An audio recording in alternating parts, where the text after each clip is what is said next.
भाजणीची चकली म्हटली ना की त्याची जी भाजणी आहे ना ती एकदम परफेक्ट अशी झाली पाहिजे, त्याचं प्रमाण देखील एकदम परफेक्ट पाहिजे, तरच आपली चकली एकदम टेस्टी आणि खमंग अशी तयार होते। तर रामराम मंडळी, मी हर्ष देसाई तुमच्या साऱ्यांचं उदरपर्यंतमध्ये खूप खूप मनापासून स्वागत करतो। आणि आज मी तुम्हाला एकदम परफेक्ट चकलीची भाजणी कशी तयार करायची हे दाखवणार आहे। भाजणी करण्यासाठी आपण इकडे 1 किलो जाडा तांदूळ घेतलाय, हा स्वच्छ साफ करून घेतलाय। त्यानंतर आपण इकडे पाव किलो मुगाची डाळ घेतलेली आहे, पाव कप जिरे, पाव कप धणे, 1 कप पोहे घेतल्यात जाडे, पाव किलो उडदाची डाळ आणि अर्धा किलो चण्याची डाळ। हे सर्व साहित्यांचं प्रमाण तुम्हाला खाली डिस्क्रिप्शन बॉक्समध्ये बघायला भेटेल। सगळ्यात आधी ना आपण इकडे तांदूळ भाजून घेणार आहोत। आता इकडे 1 किलो तांदूळ आहेत म्हणून मी अर्धे अर्धे करून 2 भागमध्ये भाजून घेणार आहे। तांदूळ भाजताना आपल्याला खूप लालसर असे नाही भाजायचे आहेत, साधारणपणे एक छान असा भाजल्यासारखं असं दिसले आपले तांदूळ की आपण लगेच काढून घेणार आहोत। तर हे बघा, इकडे आपले तांदूळ 7 ते 8 मिनिटात भाजून व्यवस्थित तयार झालेले आहेत। मीडियम फ्लेमवरती आपण भाजलं होतं। आता आपण हे तांदूळ आहेत ना हे एका परातमध्ये काढून घेऊया आणि ते थंड करत ठेवायचे आहेत।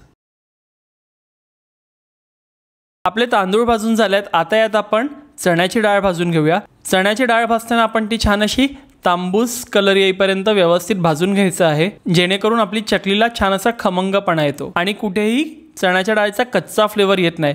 तर चण्याची डाळ भाजायला थोडा वेळ लागतो। इकडे 10 ते 12 मिनिटं झालेली आहेत आणि आपली चण्याची डाळ व्यवस्थित भाजून झाली आहे, त्याला छान असा तांबूस कलर देखील आलेला आहे। आता आपण हेही परातमध्ये काढून घेऊया। आता आपण इकडे मुगाची डाळ भाजून घेणार आहोत। मुगाची डाळ देखील आपल्याला थोडीशी तांबूस कलर येईपर्यंत भाजून घ्यायची आहे।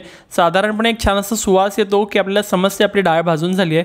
इकडे 7 ते 8 मिनिटं झाली आहेत, आपली मुगाची डाळ छान अशी भाजून झालेली आहे। आता आपण ती देखील परातमध्ये काढून घेऊया।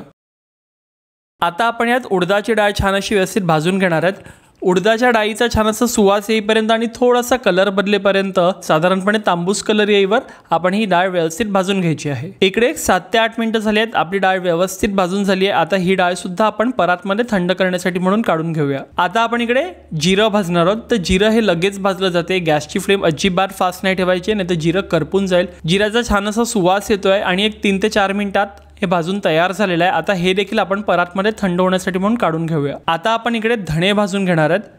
धण्याचा देखील छान सुवास येईपर्यंत आपण भाजून घ्यायचं आहे। तर इकडे एक 4 मिनिटं झाली आहेत, आपल्या धण्याचा कलर देखील थोडासा बदलला आणि छान असा सुवास सुद्धा येतोय। आता आपण हे देखील परातमध्ये थंड होण्यासाठी म्हणून काढून घेऊया। आता आपण इकडे आपले पोहे भाजून घेणार आहेत। हे जाडे पोहे घेतलेले आहेत। तर इकडे 3 ते 4 मिनिटं झाले आहेत, आपले पोहे छान असे भाजले गेलेले दिसतात आहेत। आता हे देखील आपण परातमध्ये काढून घेऊया। हे जे सर्व साहित्य आपण भाजून घेतलं हे आपण परातमध्ये थंड होण्यासाठी म्हणून काढून घेतलेलं होतं।